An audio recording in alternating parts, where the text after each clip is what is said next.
is a game called Exploding Kittens, and your goal in this game is basically don't get killed by an exploding kitten. First thing we're going to do is we're going to set up the deck. So we've got these cards. These are exploding kittens. However many players are playing the game, we're going to use that many exploding kittens minus 1. So let's say for the sake of this, we're going to play with 3 people. So we'll take 2 exploding kittens, we'll remove the other 2, we're not going to use them, and we're going to put these into our deck. We're also going to take one of these diffuse cards and give them to each player. We're going to turn them face down, and then they'll get dealt 4 more cards. And those 5 cards are going to be their starting hand. So on your turn, you can play as many or as few actions as you want. And then at the end of your turn, you're going to draw a card. If that card is an exploding kitten, you die, you lose, you're out of the game. If it's not an exploding kitten, you draw that card, you put it in your hands, and the next player goes.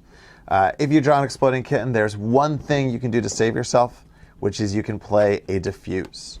The diffuse essentially diffuses the bomb that is the exploding kitten. So you take that, you get to take the exploding kitten, and you get to put it back in the deck somewhere of your choice. Part of what's fun about this game is the other people don't know where you put the card in the deck.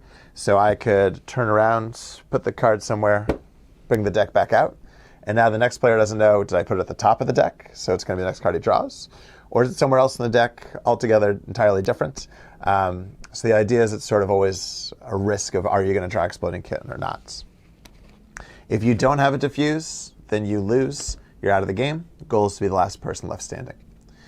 Each of the cards, or most of the cards, have on them these brackets, and it'll tell you what that card does inside those brackets. So when I say you can play an action on your card, you can play any of these cards other than the diffuse that are an action, and you do whatever the card says. So some of the cards help you to not draw an exploding kitten, and some of them make it more likely that somebody else will draw an exploding kitten. So for example, if I play skip, it says end your turn without drawing a card. So if you think the top card is going to be exploding kitten, you can play this. Now you don't have to draw on a card, and now the next person is going to draw that card that was at the top of the deck. So different cards do different things. What they do, it says it on the card. Shuffle the draw pile. One of the cards lets you look at the next few cards in a row. And then there are a couple of cards which don't have anything on them. This right here is a hairy potato cat, which you'll see has no text in brackets. Any of these cards that don't have any text in brackets on them are functionally useless unless you get a set of multiple cards that are the same thing. So if I have 1 catermelon, it's useless. But if I have 2 catermelons, I can play them as a pair. And when I play them as a pair, then I basically get to steal a random card from a player of my choice. There are some other combos. It says in the rulebook these are for advanced play. Things you can do when you play 2 of a kind, 3 of a kind, 5 different cards. Honestly, I would not call it advanced play. I think you can pretty easily play with them the first time you've ever played the game. But in the rulebook, it'll tell you what to do anytime you play those different combinations. The other card that matters is there's a card in here called Nope.